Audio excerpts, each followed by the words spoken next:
इसलिए हमने अपने समाज में भी प्यार से रहना। जैसे आपको कोई गाली दे देता है, कोई बात नहीं, आपके अंदर उतनी ही वापस गाली देने की फिर अंदर से कसक होती है, तो फिर तो भी आप भक्त नहीं बने, अभी आप में साधुता आई नहीं है।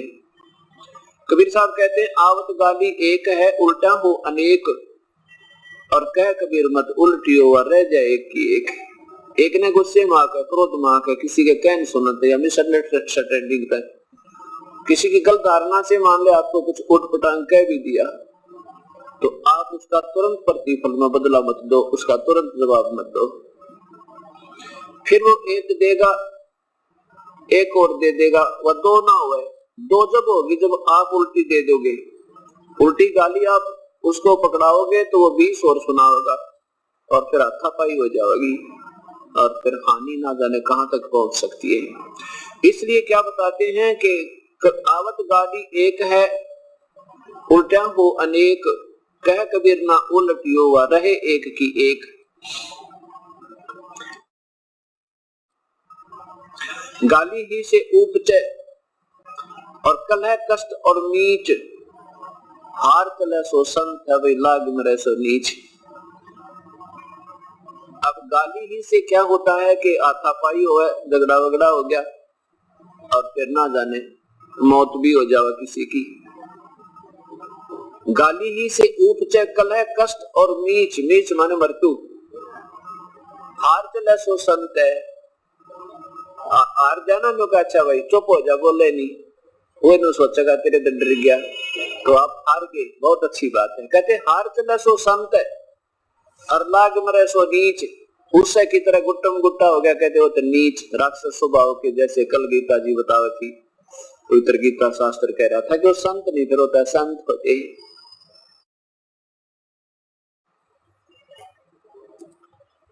अब हमने अपने संस्कारों को भी पूरा करना है, साथ में अपने अंदर बहुत ज्यादा सुधार लाना है,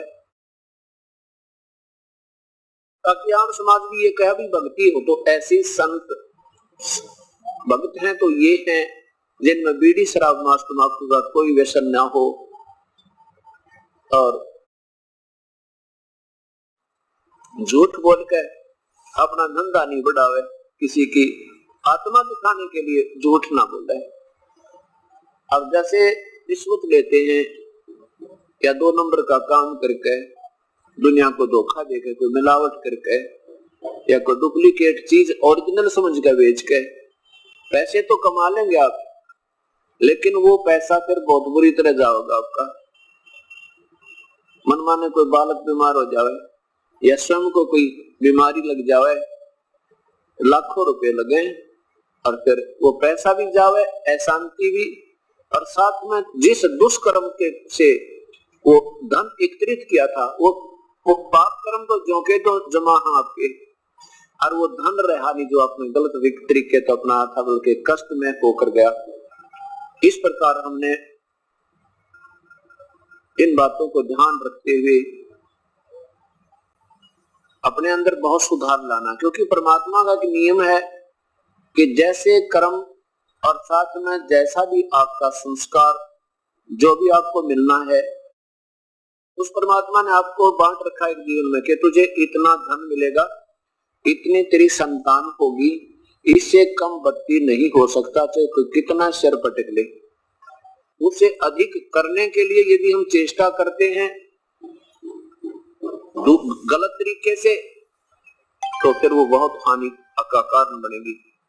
लेकिन प्रभु को याद रखते हुए, परमात्मा के संविधान को सामने रखते हुए अपना प्रयत्न जरूर करे, दैनिक कर्म अवश्य करता रहे, प्रभु को छोड़ दे इसका लाभ और हानि।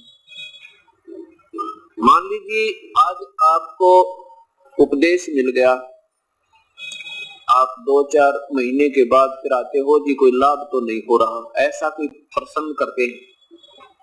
आप लोग लाभ किसको मानते हैं कि धन गना आ जावे, रोजाना घनी कमाई हुए, पैसे घने आ जाए तो आप लाभ मानते हो। वैसे तो भक्ति मार्ग में जब आप सही मैच्योर हो जाओगे ना, जैसे कल बताया था, वो किसान की तरह ज्ञान योग युक्त हो जाओगे, फिर ये चीज कौन सा हो तुम धन गना आ गया थोड़ा, फिर तो न सोचोगे आज सिमरन कम होया या ज्यादा, आज मेरा भक्ति का वो क्यों एक अंग रह गया जो मैं नहीं कर पाया, ये दुख होने लग जाएगा आपको। फिर भी ये परमात्मा वो पूर्ण ब्रह्म है, परमेश्वर पूर्ण ब्रह्म, कबीर साहब सतपुरुष, ये वो शक्ति है कि हमारे भाग से ज्यादा भी दे देगा और अच्छे तरीके से दे देगा। आपने 2 नंबर का काम करना भी नहीं पड़ेगा, विश्वास रखना अपने मालिक पे। अब जैसे आपने 4-5 महीने पीछे बताया था, गुरु जी क्या को आके कहने लगे जी कोई लाभ तो ना होया। और पहले क्या होता था, पहले बताते थे जी बहुत नुकसान हो चुका है, हमने ये भी नुकसान हो गया, पशु भी बिगड़ गए, व्यापार भी कति चौपट हो गया, एक बालक बीमार हुआ था उसका कम से कम भी 1.5 लाख रुपया लग गया। अब ये सोचना कि आपको मान लीजिए व्यापार में या आपके घर में पैसा घना नहीं आ रहा है और वो फिर व्यर्थ भी नहीं जा रहा है, बीमार नहीं होता कोई, वो पशु बिगड़ने बंद हो गए, आनी बंद हो जाएगी, लाभ से थोड़ा ही हो जाइए, वो आपका घना है, क्योंकि उधर ज्यादा आता दिखाई दे रहा था, फिर एकदम इकट्ठा ही चला गया तो वो लाभ नहीं था, वो तो व्यर्थ था, अशांति और बनी।